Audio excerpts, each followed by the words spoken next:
friends, today we're going to be making 3 recipes perfect for game day. We're going to be starting off with these game day cookies. These are so easy to make. Next, we're going to be making a really simple and easy slow cooker game day chili, perfect for making for a large crowd, serving on game day. It's so easy and delicious.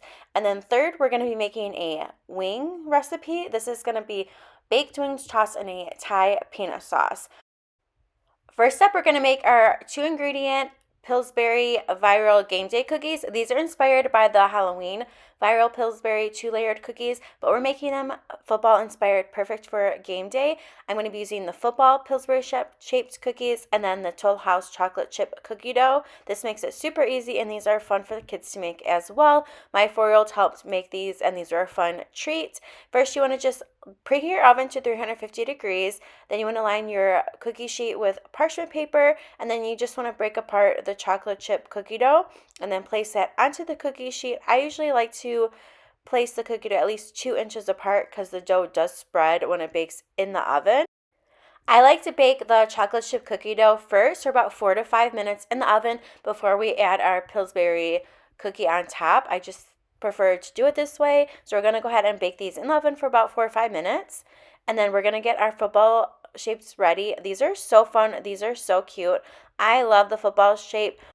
I just took our chocolate chip cookies out of the oven. They were in there about 5 minutes. And now I'm just going to take a football Pillsbury cookie and just place it on top. And I like to gently press the cookie into the chocolate chip cookie dough just to kind of flatten a little bit. So I'm just going to continue doing this until all of the chocolate chip cookies have the football shape on top. And you can do this with any of the Pillsbury cookies. I did it for Christmas, Halloween. I think Halloween is my favorite, but these were a big hit, the football game day Pillsbury layered cookies. So I'm just going to finish this up, and then I'm going to bake them about 9 to 11 minutes in the oven. I like to check the cookies at 11 minutes just to see how they are doing. They will continue to cook a little bit once you take them out of the oven, but I usually find 10 minutes is the perfect amount of time to cook them in the oven, at least in my oven, but every oven is different. So I'm just going to continue making more. This is my second batch going into the oven. I like to let the cookies cool on the baking sheet once they're done baking for a few minutes, and then I transfer them over to a cooling rack to let the cookies cool completely. If you're looking for a really easy and simple game day recipe to make for your Super Bowl party, these are great. These are a great option, and you can find the Pillsbury football shapes next to like the crescent rolls in the refrigerated section at your local grocery store. These were a big hit, and my family loved these game day cookies. And I will have the recipe linked down below with the written instruction. Next up, we're making a game day chili in the slow cooker. Let's go ahead and get started. The chili recipe calls for a lot of spices, but I'm kind of making it my own. I'm using most of the spices that the recipe calls for, but I didn't have a few things, so I'm switching things up a little bit. So I'm going to be using smoked paprika, cumin, chili powder. The recipe calls for chipotle chili powder, which I do really love, and I thought I had some, but I must have used it up, so we're just going to use regular chili powder. And then we need sweet paprika. I love paprika, so I'm excited that this recipe uses both. And then I need a little bit of cinnamon, onion powder, touch of cloves, garlic powder, and then some ground mustard. So those are the spices that we need in the salt and pepper. Then we need garlic. It uses a lot of garlic, 8 cloves. Onion. These onions are kind of small, so I think I'm going to use 2. Dark red kidney beans, 2 cans of that. And then the recipe calls for 2 cans of pinto beans, but I have these tri-bean blend, which has kidney beans, pinto beans, and black beans. So I'm just going to go ahead and use those. And then I use fire roasted diced tomatoes. I love the fire roasted diced tomatoes. I think they're so good. And then we need the better than bouillon and some Worcestershire sauce. The recipe calls for soy sauce, but I'm just going to use this reduced sodium tamari, which is like a gluten-free soy sauce. And then uses just a touch of cocoa powder, and then also a little bit of maple syrup. And then let's see, and then apple cider vinegar, and then tomato paste. Should I already had that out? It uses a lot of ingredients. And then a little bit of oil, and then our ground beef. But a lot of these are pantry staples. I had most of the stuff on hand, and you can probably switch up the different beans and the spices and make it your own if you don't have everything on hand. But I'm excited to try this recipe.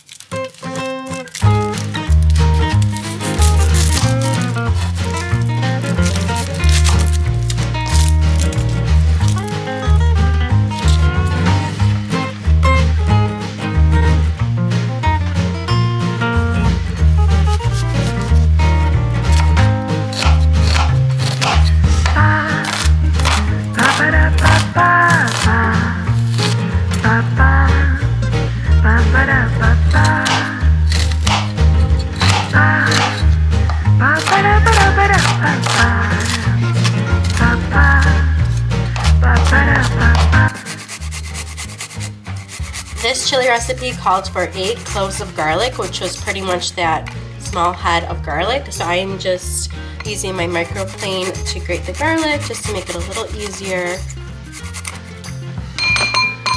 So we have our yellow onion diced and then our garlic minced and grated.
I added our tomato paste and I cooked that for a minute or two.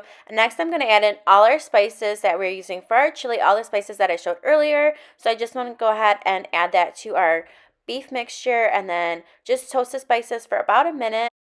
After trying this chili recipe, I will say it was definitely not spicy. So if you are looking for a spicy chili with a lot of heat, I would add in more chili powder, maybe a jalapeno or some.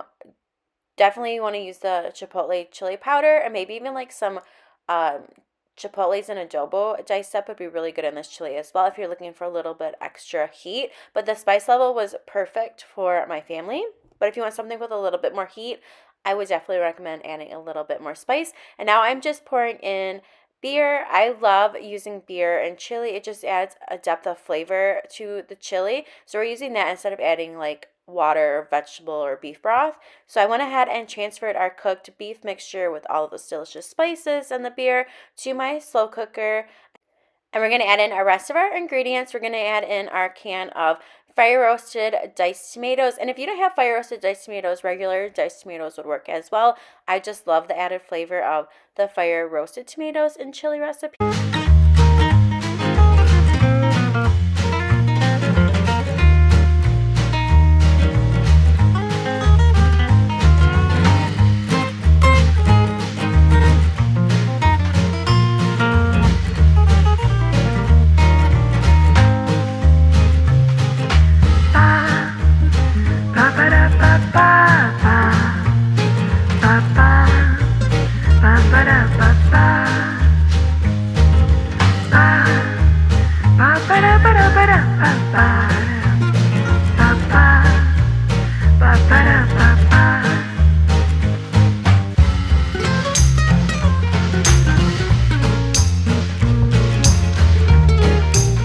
Now we're going to cook our chili on low for about 4 to 6 hours.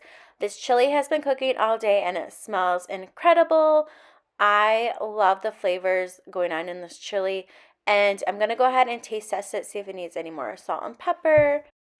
This chili recipe is from New York Times Cooking, and I'll have it linked down below. I love using them as a resource for recipe ideas, recipe inspiration, and trying new recipes. So I'm just going to serve our chili, and then I'm going to add some of my favorite toppings to the I like to keep my chili toppings kind of simple. I am just going to be adding a little bit of diced green onions and some fresh cilantro. I really love adding green onions and cilantro to the top of my chili. Then I'm going to serve it with tortilla chips. This also be really good with some cheddar cheese on top with a dollop of sour cream. I think that would be really good. So just add whatever toppings that you love on your chili. But I love tortilla chips with my chili, or Ritz crackers are really good with chili. So both options are really great. This chili makes a lot, so this will be perfect for serving for a crowd on the game day and watching the Super Bowl. Next up, we're going to be making our Thai peanut wing. Our next Super Bowl recipe are going to be a Thai-inspired peanut wing. I think this recipe sounds so good and I cannot wait to try it. I am using about a little over 3 pounds of these split wings. I got these a while ago on clearance and I just put them in the freezer because look at that price, $2.73, 70% off, could not beat it. And this one I got 70% off as well. Whenever I am shopping, I always look for markdowns and then I just freeze it for a future use because I would not pay $9 for these. And I really do like the Katie's Best brand. So I'm gonna go ahead and get the wings prepped. I'm gonna pat them dry with a paper towel. Okay, in a small bowl, I'm gonna whisk together a tablespoon of baking powder. And I should also mention this is my first time ever making wings. I've never made them before, but I'm excited to make them. Next, we're gonna add in 2 teaspoons of garlic powder. And I will have all of the recipes linked down below that I am using. Kosher. Next, we need a teaspoon of kosher salt. And then some black pepper.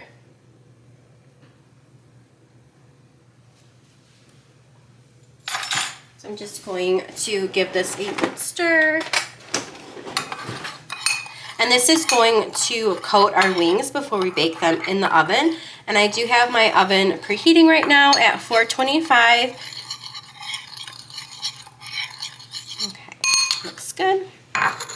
So I have our wings that we have patted dry with a paper towel, and then I'm just going to add that baking powder, salt and pepper mixture, and then I'm going to give this a good toss. So our wings have been tossed with that baking powder, salt and pepper, garlic powder mixture, and our oven is almost done preheating. And let me go ahead and grab our cookie sheet. So I have my baking sheet lined with tin foil and a cooling rack, and then I just sprayed that with some avocado cooking spray, and then I'm going to grab some tongs, add our wings.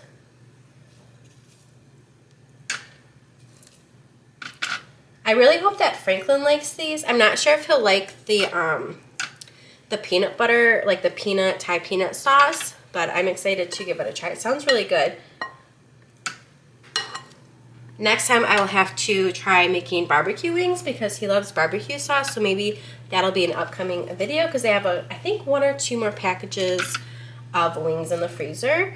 So maybe we'll try that in another Super Bowl game day recipe video. And I'm going over to my parents' house later today because I have to go to Franklin's school to have a meeting about him starting kindergarten. It's a parents' meeting. And so my mom is watching Franklin. And so I'm going to bring some over to my mom and dad's house. I really like that these wings are a mix. I think that is really nice. I didn't realize that when I was getting the wings. I just went based on the price. We are going to bake our chicken wings at 425 for 20 minutes. We're going to take the wings out of the oven, flip them over, and bake them for another 15 to 20 minutes or until they are done. We're going to let them cool, and then we're going to toss them with a delicious Thai peanut sauce. And that beep means the oven is ready to go. While our wings are baking in the oven, we're going to make our Thai peanut sauce. I love anything with a peanut sauce, so I'm so excited to try these wings. So you need 3 tablespoons of peanut butter.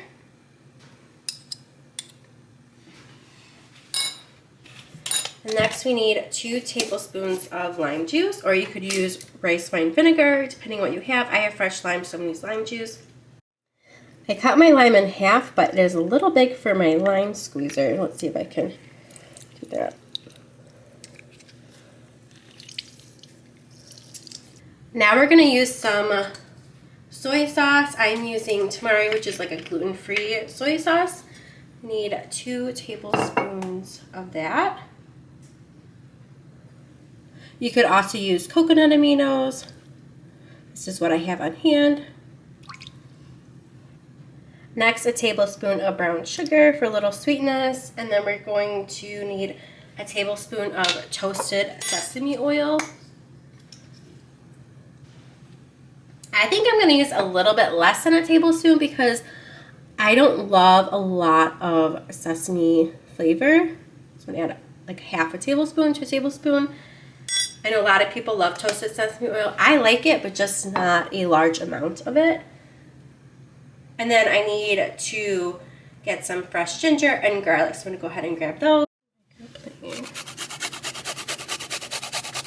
So I'm just gonna grate in my ginger.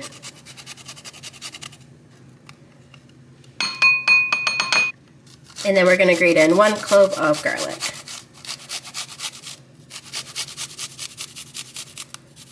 Put a salt and pepper.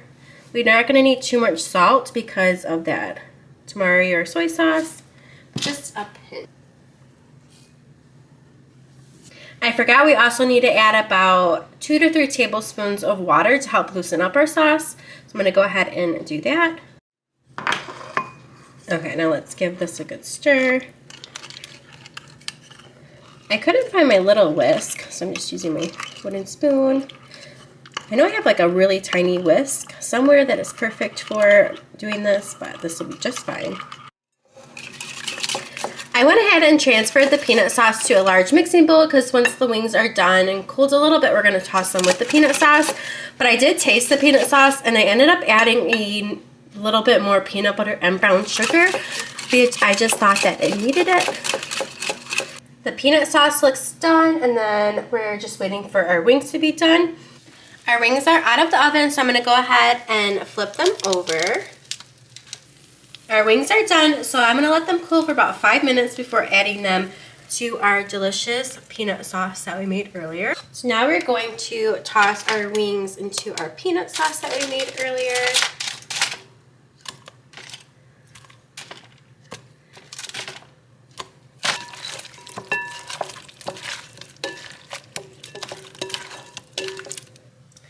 I'm going to put them onto my football platter. How cute is this platter? I did check online. It is sold out. I got it from QVC. It's a Temptations football platter. I love it. Perfect for serving our Thai peanut wings on game day. And I'm going to garnish our Thai peanut wings with some sesame seeds and then some fresh diced green onions. I love green onions. I added a lot, and I will have this recipe linked down below. Thank you so much for joining me today as we made 3 delicious, easy recipes for watching the big game, which is coming up very soon. Thank you so much for watching, and I will see you in the next recipe video. Until then, bye.